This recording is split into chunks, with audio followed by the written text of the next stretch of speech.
among the following activities best characterize the ethics of care according to Carol Gilliland? इसमें जो आपका answer होने वाला है 20 का डी आंसर नहीं होगा, ए आंसर भी नहीं होगा, 20 का आंसर होगा 3 या फिर ऑप्शन सी। ऑप्शन सी इसका आंसर होगा, जहां पर ऑप्शन बी, डी और ई ये तीनों ऑप्शन करेक्ट होंगे। लर्निंग मॉरल प्रिंसिपल्स ये एथिक्स ऑफ केयर में नहीं आता, और solving moral problems by application of universal principle ये भी एथिक्स ऑफ केयर में नहीं आता। ठीक है, यहाँ पर इसका पूरा एक्सप्लेनेशन दिया गया है, एक बार एक्सप्लेनेशन पढ़ते हैं। डेवलपिंग मॉरल डिस्पोजिशंस ऑप्शन 3 एकदम करेक्ट है, बी डी एन ई।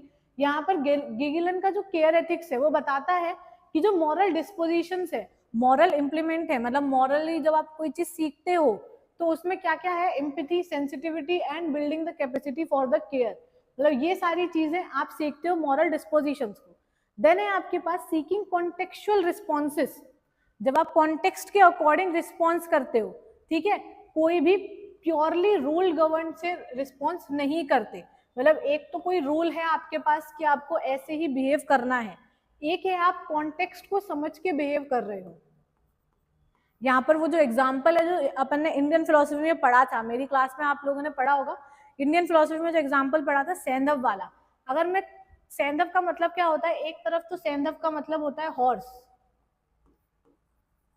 एक तरफ सेंधव का मतलब होता है हॉर्स और दूसरी तरफ ही उसका मतलब होता है सॉल्ट। तो अगर मैं खाना खा रही हूँ और मैं पूछ रही हूँ कि मेरे लिए सेंधव लेके आओ, तो मैं ये नहीं बोल रही कि मुझे अस्तबल से घोड़ा उठा के ले आओ, ये नहीं बोल रही हूँ, मैं बोल रही हूँ कि मेरे खाने में सॉल्ट कम है, मुझे सॉल्ट चाहिए। और अगर मैं घुड़सवारी करने गई हूँ, हॉर्स राइडिंग करने गई हूँ, और मैं अब बोल रही हूँ कि मेरे लिए सेंधव लेके आओ, और तुम जाके नमक उठा लाए, ठीक है, खाना नहीं बनाना, मुझे घुड़सवारी करनी है, तो वहां पर हम किसकी बात करेंगे, हॉर्स की।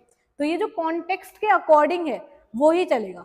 देन है आपके पास attending to responsibilities and relationships, जहां पर आप एथिक्स की बात करते हो, केयर की बात करते हो, तो जो आपके रिलेशनशिप्स हैं वहां पर आप केयर करते हो। मतलब नॉर्मली आप किसी की मतलब बोलते हैं ना कि मुझे तो फर्क ही नहीं पड़ता, अगर आप किसी के बारे में बात करते हो मुझे फर्क नहीं पड़ता, बट जब आपकी बात रिलेशनशिप्स में आ जाती है, रिलेशनशिप कुछ भी हो सकती है, पेरेंट्स की, सिस्टर्स की, सिबलिंग्स की, किसी की भी रिलेशनशिप, वहां पर आप केयर की बात करोगे।